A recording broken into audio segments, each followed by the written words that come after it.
السلام علیکم۔ یہ ایک پرانے زمانے کی بات ہے کہ ایک شخص بد عقیدہ تھا۔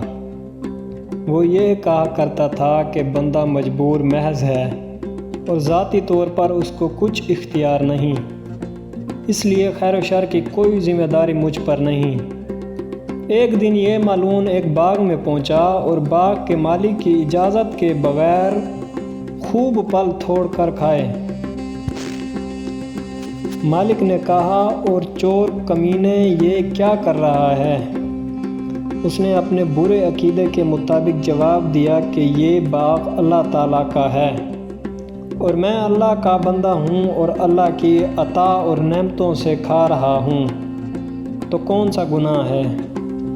مالک نے اس کو پہلے درخت پر رسی سے باندھا اور ایک موٹا اور مضبوط ڈنڈا لے کر اس کی پیٹھ پر رسید کرنا شروع کر دیا۔ اس نے کہا، اے ظالم، مجھ بے گناہ کی اس بری طرح کیوں پٹائی کر رہا ہے؟ اللہ سے شرم کر۔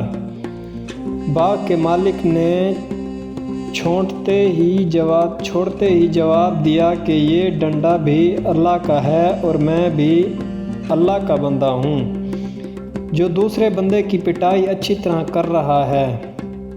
مجھے کچھ اختیار نہیں، میں بھی مجبور ہوں، میرا ڈنڈا بھی مجبور ہے۔ دراصل یہ سب اللہ تعالیٰ کر رہا ہے۔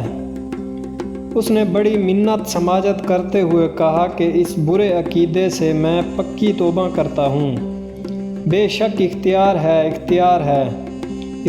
ہے، بندہ مجبور نہیں۔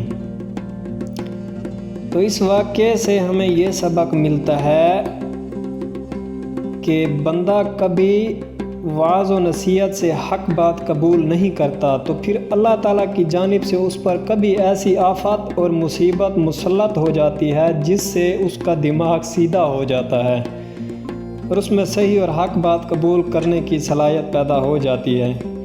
جیسے بیماری کا علاج دوا اور غذا سے نہیں ہوتا، بلکہ کبھی کبھی آپریشن کے ذریعے سے بھی شفا حاصل ہوتی ہے جو اس کے بغیر ممکن نہیں تھی۔